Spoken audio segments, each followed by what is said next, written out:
22 years ago, in 2003, we saw a similar but longer run-up to war happening here in the United States. And it's really difficult to have gone through that and watch the same thing in a different timeline happening in 2025. In 2003, I turned on CNN, we saw all the propaganda, and I went to Baghdad. Convinced that maybe the stuff I was seeing on TV wasn't an accurate depiction of what actual people looked like on the ground in Iraq, in Baghdad. And it turns out that was right. I spent my time on the plane ride, a very long bus ride winding through Europe with people from 45 other countries, memorizing a couple of phrases. And one was, I'm an American, but George Bush doesn't speak for me. And I needed to use that exactly 0 times in Baghdad, because whether it's Saddam Hussein or whether it's Trump, people understand that bad leaders don't represent them. Right. And that is why it's so incredibly powerful that we're all here today, because we have 2 messages, and I'll get to those later.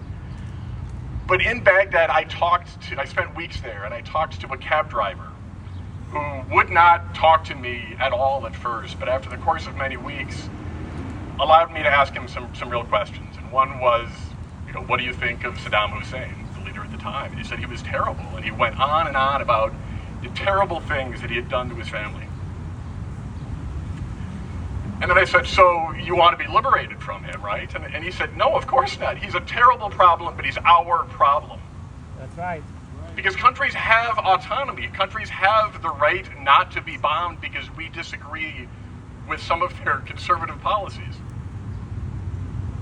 And I talked to weapons inspectors who were beside themselves, yelling to anybody who would listen that no, there are no weapons of mass destruction, and we are clearly seeing that shit-tired excuse here today. And I went to schools.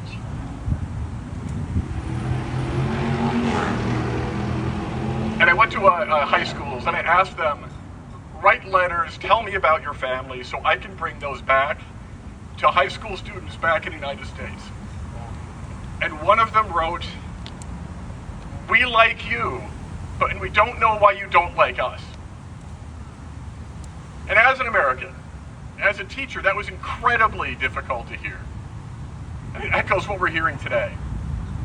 And I went into elementary schools, and I had them draw pictures of their homes and families.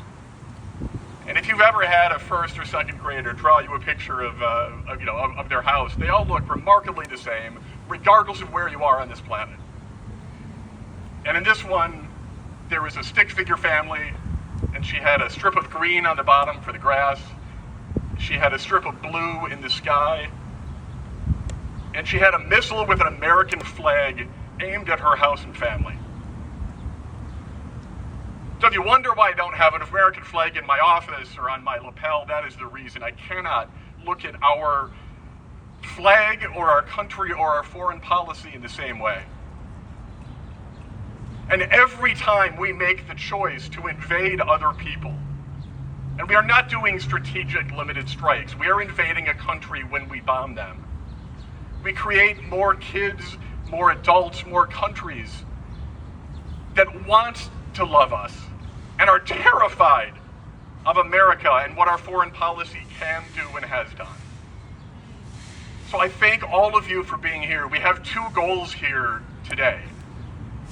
One is to send the message to your elected representatives here in the United States to say this is unacceptable, hands off Iran, stop bombing, and stop the next fucking war too. And the other one is this: right now, the leaders in Iran are gauging their options. They are trying to figure out how to respond to our illegal, terrible, unprovoked attack on them.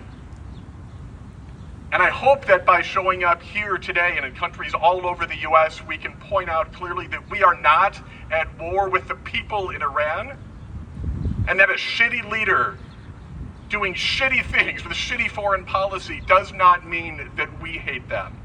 Thank you so much for being here. Thank you for being on the right side of it.